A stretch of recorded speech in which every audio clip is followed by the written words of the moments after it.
Medical care in this country is undergoing a crisis in many different areas. We've certainly shifted what we had 50 years ago to a system now where doctors no longer have the authority that they had at that time and the freedom to be able to practice medicine the way they want. We have HMO medicine, we have a lot of government medicine. We're looking at universal health care as something that's coming along.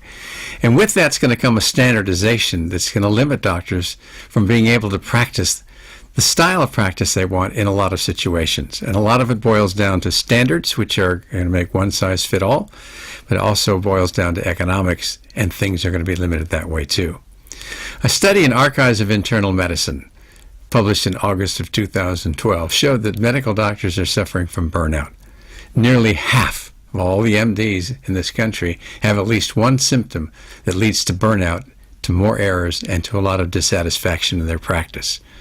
They found that 38% of the doctors surveyed were emotionally exhausted, 29% were losing the concept of who they were were becoming depersonalized, and about 12% felt a really low sense of accomplishment.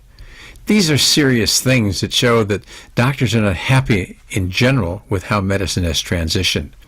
And I can remember back in the early 1990s at my local hospital when I gave a talk at Grand Rounds talking about what I predicted what was going to happen as we saw more HMO medicine and more governmental control of health care. And that's exactly what's happened. We now are in a situation as I've just described. MDs tend to be more likely than other professions to suffer from burnout. And in fact, it's about 38% of doctors in this particular study showed a lot of the burnout symptoms, and 28% of other professions showed the same thing that were comparably educated.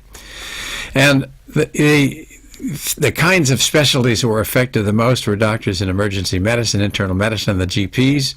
And those that were least involved with burnout were those that weren't dealing so much with patients, people like pathologists, dermatologists, but also pediatricians and people in preventive medicine.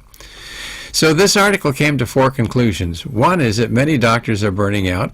Two, the frontline doctors are the ones that are burning out the fastest. The ones that have more education, the doctors with more education, seem to be suffering from it the most. And doctors are working longer hours, which makes it more difficult for them to have a balance between their personal life and their professional life. So the problem with burnout is a huge one in this country. I think we need to go back to the basics of what we want from our doctors and how are we going to get that. How do we go back to having the flexibility that we need in order to be able to give individualized care to each person? Because every person is different. I haven't seen two people with hypertension or diabetes or cancer or heart disease that are exactly the same.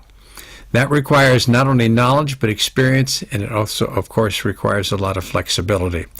So until we change that and go back to the system we had years ago, we're going to be seeing more doctors burning out, more doctors going into retirement. There will be a shortage of doctors eventually.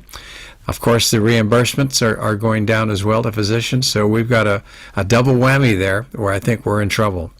So for the time being, we ought to at least take a hard look at this. And in the future, let's look to ways that we can bring back the kind of health care we had years ago that looks at each individual person, gives doctors the kind of power they need to be able to give the care that's appropriate. And I think things will be a lot better than they are today.